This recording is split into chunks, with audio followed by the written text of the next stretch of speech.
So this lesson is a quick review of area and surface area. I'm not going to do all the formulas. The IB formula sheet has a lot of these on it. Some of them are in the prior learning, which is at the very first page, and then some are later on. I think it's in 2 point something regions. Anyway, so first of all, let's talk about this area of the sector of a circle.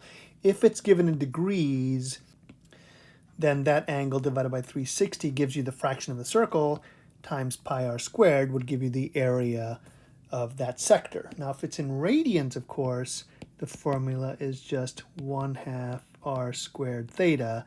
I'm not going to get into that, but you can figure that out.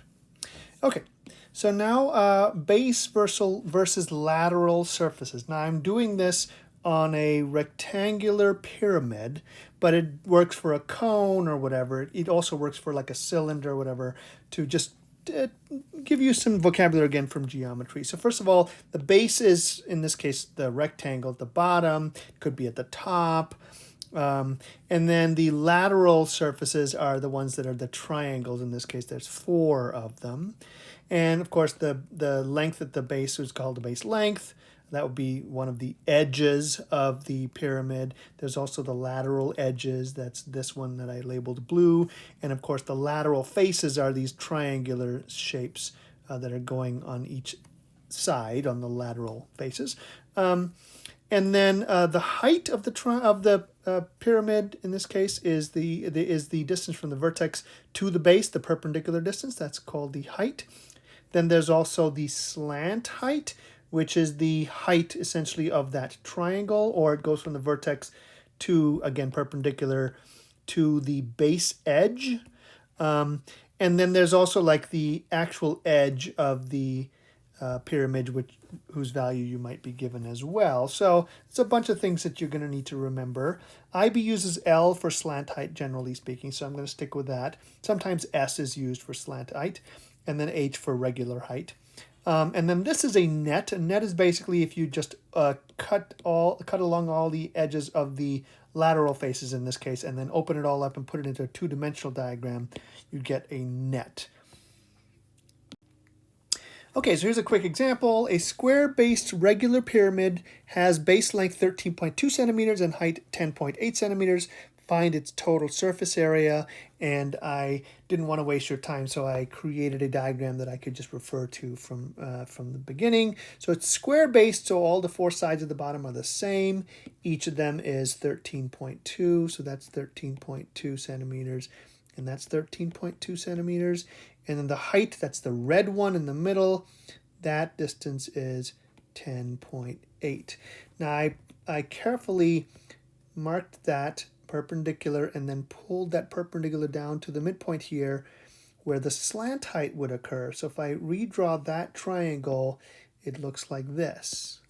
There's the actual height, there's the dotted line at the bottom, and then there's the slant height. And there's no right angle here. That right angle was between the slant height and the base, which I don't have here. I'm not looking at, this is not the base here, this is the dotted line. Now I notice that this is 10.8.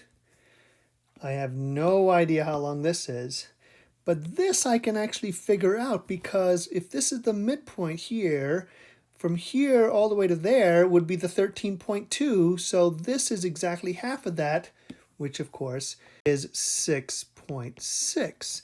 And then I can use Pythagorean theorem to figure out the slant height. So L equals the square root of 10.8 squared plus 6.6 squared, which is approximately 12.65701,387. Middle of the problem, not going to round, going to take whatever the calculator gives me. Okay, so now the question is, I want to find the total surface area of this pyramid. Well, there's 5 surfaces. There's the one base at the bottom, and then there's the 4 lateral surfaces that are all identical. So the total surface area, SA, is going to equal, the base area was 13.2 squared because it was a square, plus, and then each of the lateral surfaces was a triangle. There were 4 of them, so 4 times 1/2 base times height. Well, the base is the 13.2, and the height is this slant height, which I found over here.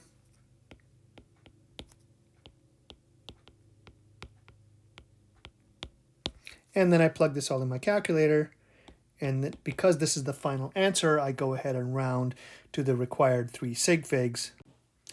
And we get approximately 508, and the units are going to be centimeters squared. Okay, I'm not going to review a cylinder. I'm hoping everybody remembers how to find the surface area of a cylinder, but I'm going to review very quickly a right circular cone. So this is a right circular cone because there's a perpendicular here. This height here is perpendicular down to the middle. That's right. I suppose I should probably call it also regular. But anyway, so it's a right circular cone. This is still called the height. Of course, the radius of the circle at the base, the black is still the base, and that's still the slant height. And it turns out the surface area is pi r squared. That's for the circle, and then plus pi rl, which is the lateral surface. There's only one lateral surface. And then, of course, for a sphere, I want to remind you that the surface area of a sphere is just 4 pi r squared. So I'm going to do one quick example. The length of a hollow pipe is thrice its radius. If the outer surface area is 301.6 meters squared, find its radius. Well, a pipe is usually a cylinder. So we've got a cylinder, circular cylinder. Let's call that thing the radius r. Let's call this thing the height h. And the length is thrice its radius. Well, the length would be this height here. So the height is 3 times the radius.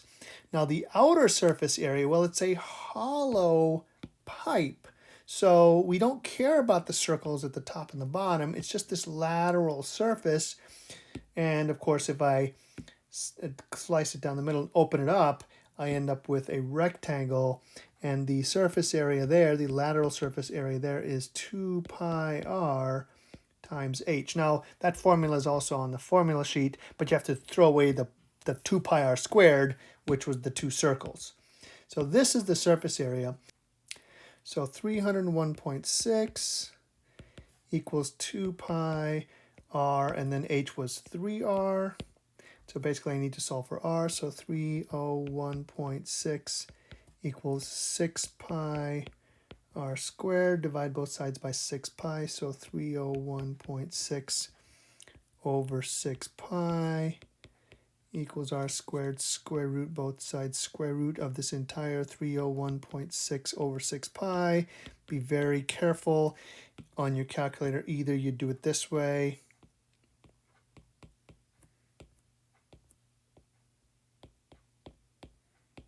where you open the parentheses for the radical, 301.6 over, and then 6 pi in another set of parentheses, and then close it. Or alternatively, you can do it with a vertical fraction on the calculator to be very sure that pi gets included in the denominator. So those are the 2 options. So anyway, so that's going to equal r. Of course, I don't need to worry about plus or minus here because after all, these are positive values because it's a radius. And when I'm done, I get radius equals, and in 3 sig figs, 4.00, and the units of this are going to be meters.